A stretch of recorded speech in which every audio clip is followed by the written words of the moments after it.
Hallelujah, praise Lord. आप सभी का ऑनलाइन सभा में हम स्वागत करते हैं। जैसे इस ऑनलाइन सभा में हम मिले हैं, क्यों ना हम शुरुआत की प्रार्थना करें और इस समय को परमेश्वर के हाथों में समर्पित करें। हालेलुया। धन्यवाद स्वर्गीय पिता, इस समय इस पल के लिए प्रभु जी। पिता धन्यवाद करते इस दिन को देने के लिए राजा। पिता परमेश्वर, जैसे हम तेरी आराधना करेंगे प्रभु, जैसे तेरे वचनों को सुनेंगे प्रभु, तेरे पवित्र आत्मा से तू हमें भरना प्रभु जी, और हमारे हृदय हमारे मन को बदलना प्रभु जी। परमेश्वर, जैसे स्वर्ग में तेरी इच्छा पूरी होती है राजा, प्रभु हमारे मन से परमेश्वर, हमारे जीवन से तेरी इच्छा पूरी होने दे पिता परमेश्वर। इस समय को तेरे हाथों में समर्पित करती हूँ राजा। सम्मान आदर करो पिता तुझे देती हूँ प्रभु जी, और ये प्रार्थना यीशु मसीह के सुंदर पवित्र अभिषेकित नाम से मांगती हूँ। जिसे हमारा परमेश्वर महान है, क्यों ना हम लगातार उसकी आराधना करें। और इस समय आराधना के लिए भाई शिवा और लूसी का हम स्वागत करते हैं। वो हमारी आराधना में अगुवाई करेंगे। हालेलुया। क्या हम उत्साहित हैं परमेश्वर की स्तुति करने के लिए?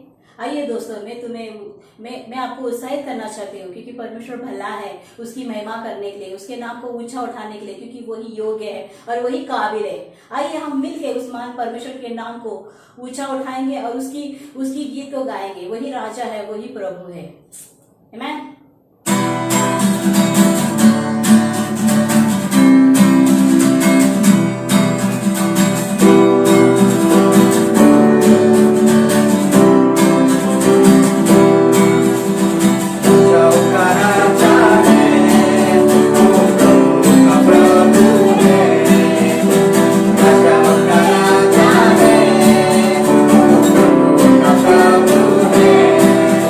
प्रभु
अच्छी आराधना में अगुवाई करने के लिए। जिसे हमने आराधना में समय बिताया, अभी हम वचन की ओर बढ़ेंगे। वचन के लिए पास्टर गणेश का हम स्वागत करते हैं।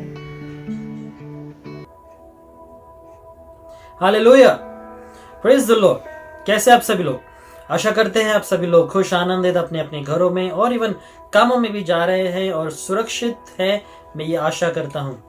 और हम सभी लोग प्रार्थना कर रहे हैं कि किसी भी प्रकार की कोई भी बीमारी, भले वो वायरल क्यों ना हो, भले वो महामारी क्यों ना हो, हमें कभी भी नहीं छू पाएगी, क्योंकि परमेश्वर का हाथ और परमेश्वर का आशीष हम पर है, क्योंकि हमें विश्वास है। तो दोस्तों, ये आज का सत्र है तीसरा, विश्वास के ऊपर। और जैसे हम विश्वास के तीसरे भाग में देखते हैं, आज के विषय में हम देखेंगे कि किस तरह से हम विश्वास को उत्पन्न कर सकते हैं, मतलब विश्वास कैसे आता है और विश्वास को कैसे हम तैयार कर सकते हैं हमारे जीवन में। तो दोस्तों, इस विषय में बढ़ने से पहले आइए हम प्रार्थना से शुरुआत करें। धन्यवाद पिता परमेश्वर, इस समय इस दिन के लिए राजा की इतना अच्छा समय हमें दिया ताकि हम परमेश्वर वचन में अपना समय परमेश्वर बिता सके और परमेश्वर तेरे अनुग्रह हमारे जीवन में हमेशा रहे। जैसे हम वचन को शुरुआत करें, होने दे प्रभु, तेरी आत्मा हमें अगुवाई करे इस समय परमेश्वर। हर एक चीजों को परमेश्वर तू समझाना, तू सिखाना, तू तैयार करना, ताकि परमेश्वर तेरे वचन से हम परमेश्वर सीखने वाले बने। तेरी आत्मा से परमेश्वर हर एक चीजें हमें अगुवाई हो और तेरी अनुग्रह हम पर हमेशा बनी रहे। इसलिए प्रभु, हर एक गड़बड़ी को हम इसी समय निकालते हैं यीशु के नाम से और कहते हैं प्रभु कि तू हमारा पूरा नियंत्रण ले और हर एक इंटरनेट प्रॉब्लम्स को, हर एक बाधा को हम यीशु के नाम से निकालते हैं और कहते हैं प्रभु कि तू कार्य करना, तू आशीष करना। इस समय को, इस पल को देने के लिए धन्यवाद करते हुए प्रार्थना यीशु के नाम से करते हैं। आमीन, आमीन, आमीन, हालेलुया। तो ये दोस्तों, हम आगे बढ़ते हुए इस समय, जैसे हमने पहले देखा कि विश्वास क्या है और उसके बाद हमने देखा कि विश्वास से क्या होता है, उसके बाद आज का जो समय है हमें ये जानना है कि विश्वास कैसे आता है।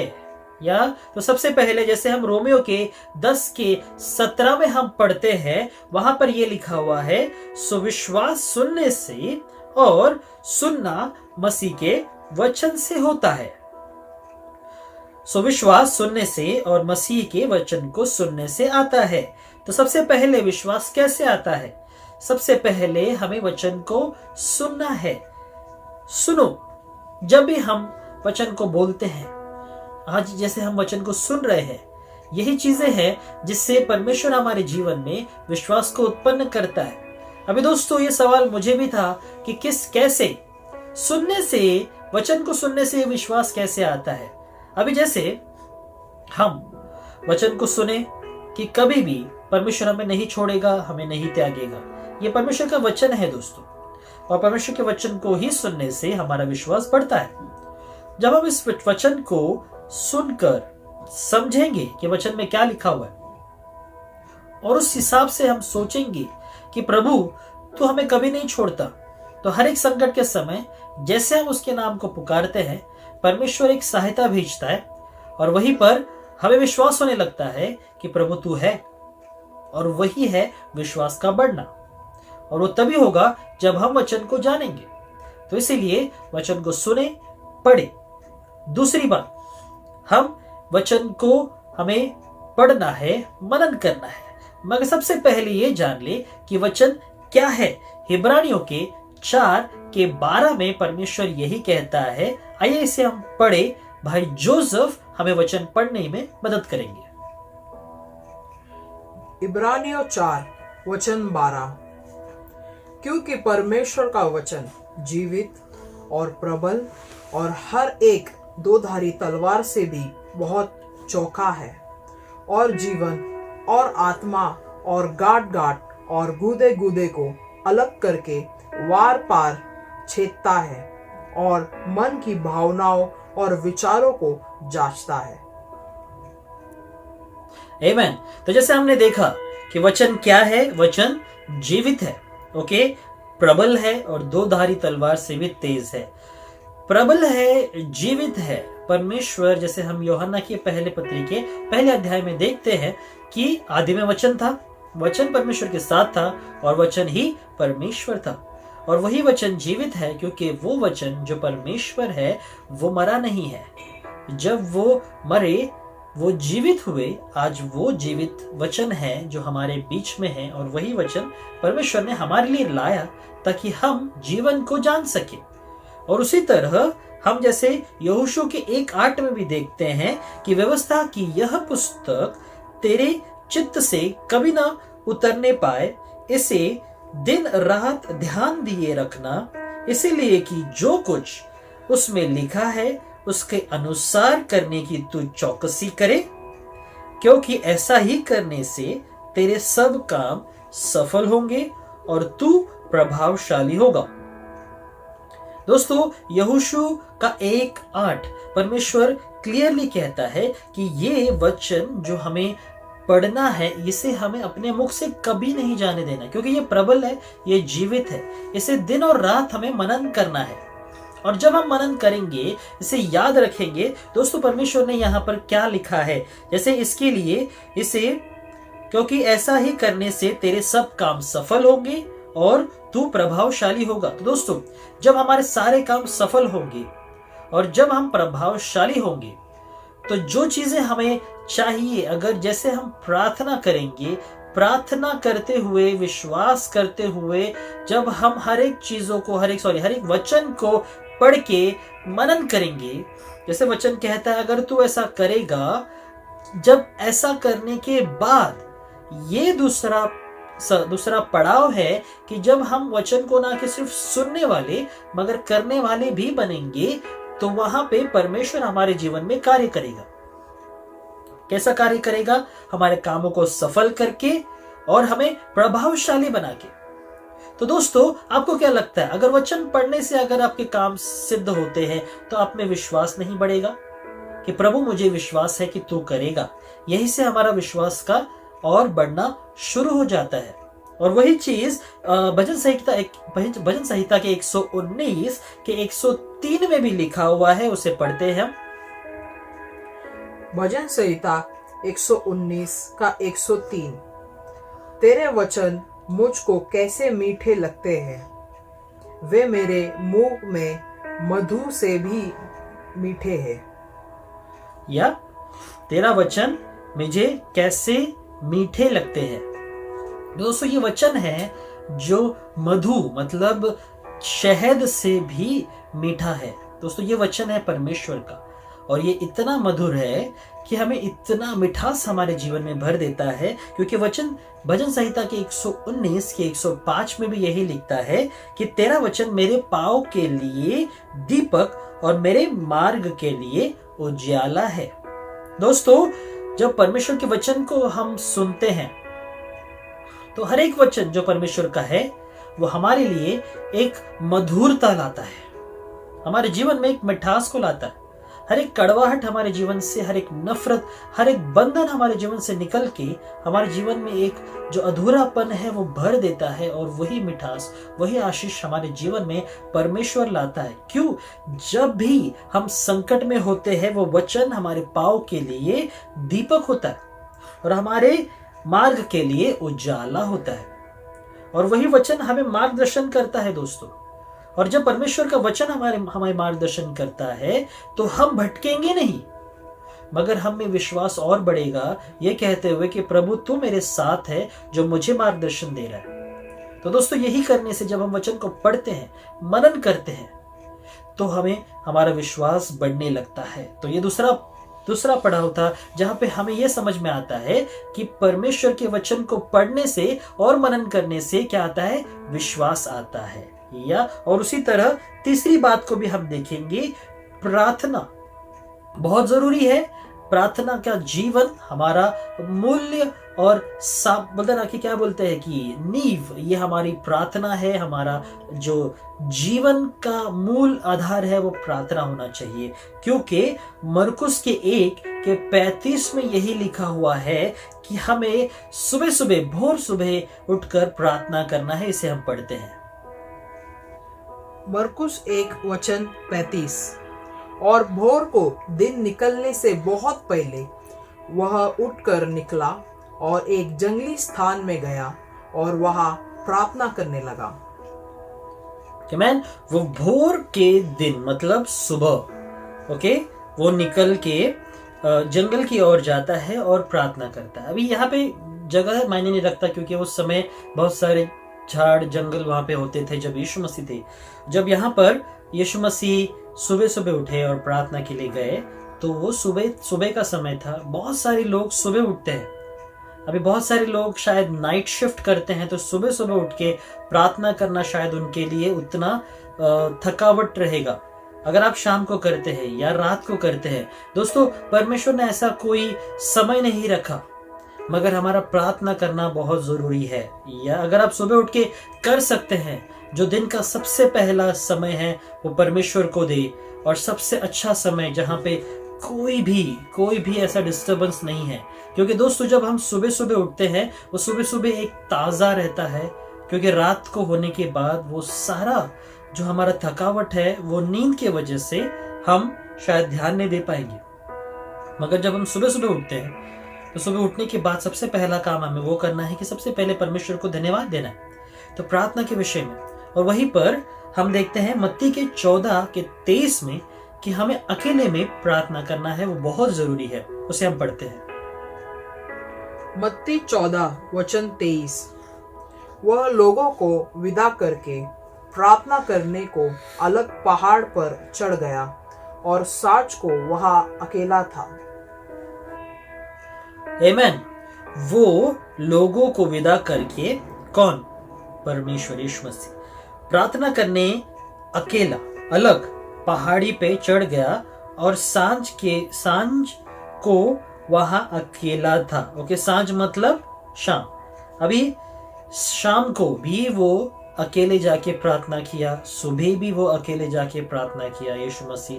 तो दोस्तों क्योंकि यीशु मसीह ने एक चीज हमें सिखाया है, भले कितने भी तुम थके हुए क्यों ना हो, भले कितने ही आलसी तुम क्यों ना हो, मगर प्रार्थना करना जरूरी है।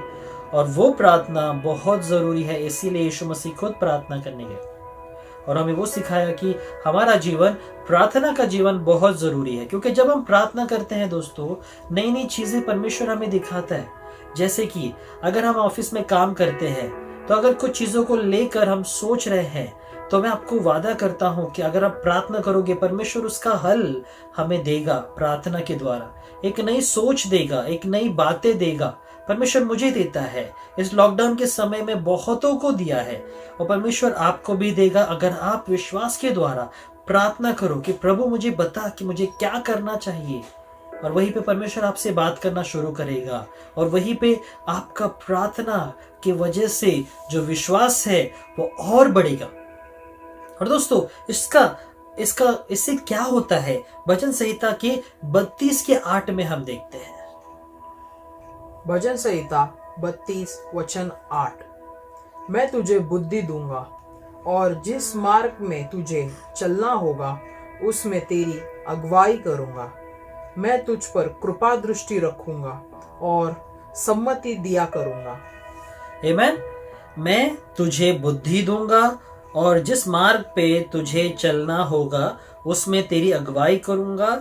मैं तुझ पर कृपा दृष्टि रखूंगा और सम्मति दिया करूंगा। दोस्तों ये होगा जब हम प्रार्थना करेंगे। तो जब दोस्तों हमारे जीवन में ये उत्तर मिलने के बाद आपको क्या लगता है कि आप में विश्वास की कमी होगी या बढ़ोतरी होगी? तो दोस्तों तीसरा चीज, प्रार्थना करें, क्योंकि प्रार्थना के द्वारा परमेश्वर हमसे बातें करेगा, हमें वो सारी बुद्धि, ज्ञान, समझ और मार्गदर्शन से भरेगा, जिससे हमारा विश्वास बढ़ेगा। तो विश्वास को बढ़ाने के लिए तीसरा मुद्दा है कि प्रार्थना करें। और चौथा मुद्दा जरूरी कि हम एक सही और अच्छे संगति में रहें। जब हम सही संगति में रहते हैं, वहीं पर जब हम परमेश्वर के लोगों के संग रहते हैं, वहीं पर हम दुनिया की बातें अपने दिमाग में नहीं, वरन परमेश्वर की बातें हमारे दिमाग में रखते हैं, जिससे विश्वास आता है। क्योंकि परमेश्वर का वचन जब हम पढ़ेंगे, विश्वास हमें बढ़ेगा। मगर जब दुनिया की बातें हम सोचेंगे, तो विश्वास की कमी होकर शक और वो सारी बातें, जैसे कि बोलता ना कि घमंड करना हो, या फिर शक करना हो, या फिर बोलता ना कि ईर्ष्या करनी हो, या फिर किसी के ऊपर गुस्सा करना हो, ये सब बातें हमारे मन में आती है जब हम शैतान की ओर से हर एक चीजों को सुनते हैं। जैसे कि संसार की बातें, मगर जब हम परमेश्वर की बातें सुनते हैं वहीं पर हमारा विश्वास बढ़ने लगता है। तो दोस्तों, जैसे नीति वचन के 27 के 17 में लिखा हुआ है, उसे हम पढ़ेंगे। नीति वचन 27 वचन 17। जैसे लोहा लोहे को चमका देता है, वैसे ही मनुष्य का मुख अपने मित्र की संगति से चमकदार हो जाता है। जैसे लोहा लोहे को चमकाता है, वैसे ही मनुष्य का मुख अपने मित्र की संगति से चमकदार हो जाता है। दोस्तों, वो संगति जरूरी है, राइट? वो संगति जरूरी है। हमारे जीवन में एक नई और एक अच्छी संगति आपको लेना बहुत जरूरी है। अगर आप करेंगे तो आप ही का जीवन अच्छा होगा। हमने किया और हमारे जीवन में परमेश्वर ने कार्य किया। अब आपकी बारी है। और वही जब हम अच्छी संगति रखते हैं, अच्छी बातें हमारे जीवन में जाके वो विश्वास को उत्पन्न करता है। हम आत्मविश्वासी बन जाते हैं, हमारा आत्मविश्वास और प्रबल होता है, ना कि हम दुर्बल हो जाते हैं और ये सोचने लगते हैं कि अरे कैसे होगा, क्या होगा, क्यों होगा। नहीं, मगर जब हमारे साथ कोई ऐसा विश्वासी व्यक्ति जो कहता है कि नहीं, विश्वास कर, आइए हम प्रार्थना करो, आइए हम साथ में मिलकर उस चीजों के बारे में सोचेंगे, जानेंगे, समझेंगे, तभी जाके हमारा एक विश्वास बढ़ता है कि कोई हमारे साथ है और वही परमेश्वर के द्वारा है दोस्तों। और उसी तरह आखिरी चीज, वचन को करने वाले बनो, ना कि सिर्फ सुनने वाले। याकूब का 1:22 हम पढ़ेंगे। याकूब 1 वचन 22। परंतु वचन पर चलने वाले बनो, और केवल सुनने वाले ही नहीं, जो अपने आप को धोखा देते हैं। जो अपने आप को धोखा देते हैं। दोस्तों, वचन पर चलने वाले बनो, ना कि सिर्फ सुनने वाले। क्योंकि जब हम चलेंगे, जब कहेंगे कि प्रभु तूने हमें कहा है कि डरना नहीं है, और जब हम डरेंगे नहीं, बिना डरे काम करेंगे। दोस्तों, अभी एक छोटी सी गवाही मैं देना चाहूंगा इस विषय में। जब हम सोचते हैं, विश्वास करते हैं, और हम जब डाउट नहीं करते, ठीक है। अभी जैसे जहाँ पे मैं रहता हूँ, बहुत सारे बाइक्स पार्क होते हैं, और जो मेरी बाइक के लिए मुझे डाउट था कि मुझे नहीं मिलेगा, मगर जैसे परमेश्वर का वचन कहता है कि हमें विश्वास करना है, दोस्तों मैंने विश्वास किया। मैंने कहा कि नहीं, कुछ भी हो जाए मुझे डाउट नहीं करना है, मुझे पता है मेरा परमेश्वर मेरे लिए अच्छा जगह रखा है। ओके, अभी जब मैं गया तो मुझे डाउट, ऐसा थोड़ा एक क्या बोलते हैं ना, मन विचलित हो रहा था कि शायद मिलेगा या नहीं मिलेगा। उस समय मैंने अपने मन में यह कहा कि मुझे डाउट नहीं करना है, मुझे पूरी तरह से विश्वास करना है, और मैं उसी विश्वास से आगे जाऊंगा। और जब मैं आगे गया, वहां पे एक जगह खाली था जहां पे मैंने अपने बाइक को पार्क किया और मैं खुशी से घर गया, परमेश्वर को धन्यवाद करते हुए। तो दोस्तों, जब हम विश्वास करते हैं और जब विश्वास को कार्य में लाते हैं, सिर्फ सोचते नहीं मगर कार्य में लाओ। अगर वो विश्वास करते हो तो जाओ, वहां पे परमेश्वर ने तुम्हारे लिए वो चीज रखी है, और वहीं पर हम परमेश्वर को धन्यवाद करेंगे और वहीं पर हमारा विश्वास और बढ़ेगा। मगर याद रखना है दोस्तों, इस समय ऐसी चीजें भी होंगी जहां पर शायद आपका एक छोटा सा काम नहीं हो पाएगा, मगर उसमें परमेश्वर आपको शायद कुछ सिखाना चाहता है। ये मन से अगर आप लेंगे, ये सोच कर लेंगे कि अगर यहां पे नहीं मिला है तो कहीं और रहेगा, मैं जाके देखता हूं, ठीक है। और अगर हम थोड़ा आगे जाएंगे तो शायद परमेश्वर ने वहां पे रखा है कुछ। वैसे ही हुआ कुछ समय पहले, जब एक की गाड़ी का मैंने कूलर जो होता है, मतलब गाड़ी का रेडिएटर होता है, वो कूल होने के लिए एक नॉक बंद करना पड़ता है। गलती से वो कूलेंट का जो नॉब है वो मेरे से बाहर रह गया, और वो बंदा गाड़ी चला के गया अपने घर पे, और फिर गाड़ी थोड़ी गर्म होने लगी और गाड़ी से धुआं आने लगा। जब वो मैकेनिक के पास लेके गया, उसने कहा कि अरे कूलेंट का जो ये है ढक्कन है वो तो गायब है। तो हुआ यूं कि उसका सारा जो पानी है वो बाहर निकल गया, और उसकी वजह से गाड़ी गर्म होने लगी। अभी हुआ यूं, उसकी गाड़ी में एक समस्या थी जिसकी वजह से गाड़ी बार बार रुकती थी। अभी हुआ ऐसे कि उस बंदे ने मुझे कॉल किया और बोला कि अरे भाई देख तूने क्या गलती कर दी, तेरे वजह से अभी गाड़ी को शायद प्रॉब्लम होगा। अभी ये हुआ कि उसने क्या किया, उस मैकेनिक ने क्या बोला कि जिसने भी वो ढक्कन खुला रखा ना, शायद अच्छा किया।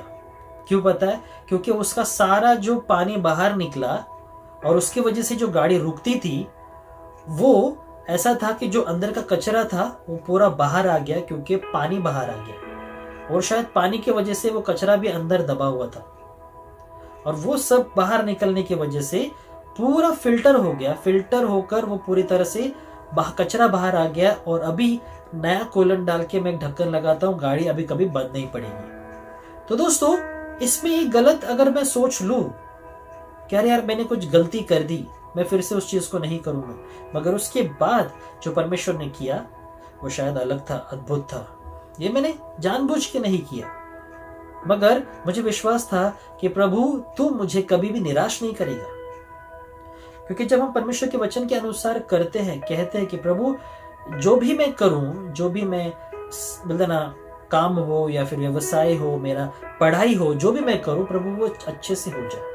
और उसी तरह जो भी परमेश्वर हमारे द्वारा करवाता है, या फिर अगर ऐसा होता है कि जो काम हम करने वाले हैं अगर उसमें रुकावट आती है, परमेश्वर ने कुछ अच्छा आगे रखा हुआ है इसीलिए शायद वो कर रहा है, ये सोच कर चलो, वरना नकारात्मक शब्द अपने मुख से निकालना ही नहीं है। और यही विश्वास है, विश्वास को बनाए रखना है, क्योंकि लूका के 11:28 में परमेश्वर यही कहता है कि परमेश्वर हमें आशीष करेगा। इसे हम पढ़ते हैं और अंत करेंगे। लूका 11:28। उसने कहा, हाँ, परंतु धन्य वे है जो परमेश्वर का वचन सुनते और मानते हैं। धन्य है वे जो परमेश्वर का वचन सुनते हैं और मानते हैं। दोस्तों, जब हम मानेंगे ये कहते हुए कि प्रभु मुझे विश्वास है जब मैं वहां पे जाऊंगा मेरे लिए तूने नौकरी रखी है, प्रभु मुझे विश्वास है कि भले ही मेरी शादी लेट हो रही है या फिर लेट हो गया है, मेरी शादी नहीं हो रही है, मैं जो भी प्रोफाइल देखूंगा वो सही होगा और वो सही बंदा मेरी लाइफ में आएगा। मुझे पता है कि मुझे वो एक व्यक्ति ऐसा मिलेगा जिसके साथ मैं अपना जीवन बिता सकता हूं। भले ही मैं इतने बड़े व्यसन में क्यों ना हो, परंतु परमेश्वर मुझे विश्वास है कि वो सारे व्यसन से मैं बाहर निकल सकता हूं। भले ही मैं कितना ही बीमार क्यों ना हो, मगर मुझे विश्वास है प्रभु तेरे मार खाने से मैं पूरी तरह से चंगा हो चुका हूं। यही विश्वास है दोस्तों जो हमें रखना है, और आशीषित है वो जिन्होंने सच में किया है उसे। अगर तुम्हें विश्वास है तो बाहर जाओ, तुम्हारे लिए नौकरी रखी है परमेश्वर ने, बाहर जाओ, हर एक बीमारी निकल जाएगी, क्योंकि वो विश्वास का कदम तुम रख रहे हो और विश्वास के पहले कदम के बाद 99 कदम परमेश्वर रखेगा, ये उसका वादा है। और वही चीज हमें करना है दोस्तों। विश्वास की जिंदगी को जीना है, ना कि सिर्फ विश्वास करना है मगर जीना है। अपने पड़ोसी को कहो विश्वास करना नहीं मगर जीना है, और वही जीवन परमेश्वर हमें सिखाता है, और वही जीवन को जो हमारा मरा हुआ था उसे जीवन देने के लिए मसीह यीशु आया, और वही विश्वास हमें जगाने के लिए परमेश्वर ने कहा कि मुझ पर विश्वास करो, मैं मार्ग हूं, सत्य हूं और जीवन हूं। और वही परमेश्वर है जिसने हमारे लिए अपनी जान दी, और किसी के लिए नहीं दोस्तों, हम सभी के लिए, जो विश्वास करते हैं जो विश्वास नहीं करते हैं, सबके लिए परमेश्वर ने जान दी ताकि हम सबका उद्धार हो और हम परमेश्वर के पास उस स्वर्ग में रहे। तो दोस्तों, विश्वास करो, विश्वास के द्वारा हमारे लिए परमेश्वर ने वो स्थान रखा है जो हमने सोचा भी नहीं होगा। तो दोस्तों, आइए प्रार्थना करें और प्रार्थना के द्वारा अंत करें। प्रभु, मैं प्रार्थना करता हूं इस समय परमेश्वर तेरा अनुग्रह, तेरा प्रेम और पवित्र आत्मा तो हमारे बीच में रख। जैसे परमेश्वर जो भी चीजें हमने सुनी समझी, तेरी आत्मा के द्वारा हमें अगुवाई करके उसे हम ना कि सिर्फ सुनने वाले मगर करने वाले भी बने। याकूब के 1:22 के अनुसार प्रभु वो सारी चीजें हम करें जो तूने परमेश्वर सिखाया है इन तीनों सत्रों में, ताकि प्रभु तेरी अनुग्रह हम पे बनी रहे, तेरी आशीष हम पे बनी रहे, तेरा पवित्र आत्मा हमसे बातें करे और हमें परमेश्वर उन्नति में लेके जाए, आशीष में लेके जाए, क्योंकि तेरा वचन ही है जो हमें परमेश्वर हर एक आशीष में लेके जाना चाहता है। और आशीषित है वो जिसने परमेश्वर तेरे वचन को किया है, ना कि सिर्फ सुना है मगर किया भी है। प्रभु हम परमेश्वर इस समय करने वाले बने, ना कि सिर्फ सुनने वाले। प्रभु ऐसा तू हमें हृदय दे, ऐसा तू हमारा जीवन बना, ताकि हम परमेश्वर विश्वास के जीवन को जीने वाले बने, ताकि हम सच्चे विश्वासी कहलाए। प्रभु राजा इस समय प्रभु हम प्रार्थना करते हैं कि तेरे अनुग्रह को, तेरे प्रेम और पवित्र आत्मा को परमेश्वर तू हमारे जीवन में रख, ताकि परमेश्वर हम कभी भी हारे नहीं, विश्वास में पीछे नहीं जाए। कभी भी कोई भी परीक्षा क्यों ना आए, हम हमेशा तुझ में बने रहे, डटे रहे और सामर्थ्य से आगे बढ़ते रहे राजा। तो इसलिए प्रभु मैं धन्यवाद करता हूं इस समय के लिए, इस वचन के लिए, इस ऑनलाइन सभा के लिए परमेश्वर जो तूने हमें दिया। इस समय को, इस पल को तो आशीषित कर, जो वचन हमने सुना उसके हमारे हृदय में रख के परमेश्वर उसे हमें परमेश्वर हमारे जीवन में तो आशीष का कारण बना। और हर एक बार परमेश्वर हम सच में तुझ में बढ़ने वाले बने और हर एक चीजों में तेरा कार्य हमारे जीवन में रहे। इसीलिए प्रभु मैं धन्यवाद के द्वारा इस समय को, इस पल को देने के लिए धन्यवाद करते हुए प्रार्थना तेरे प्रिय पुत्र यीशु के नाम से करता हूं, सुन और कबूल कर।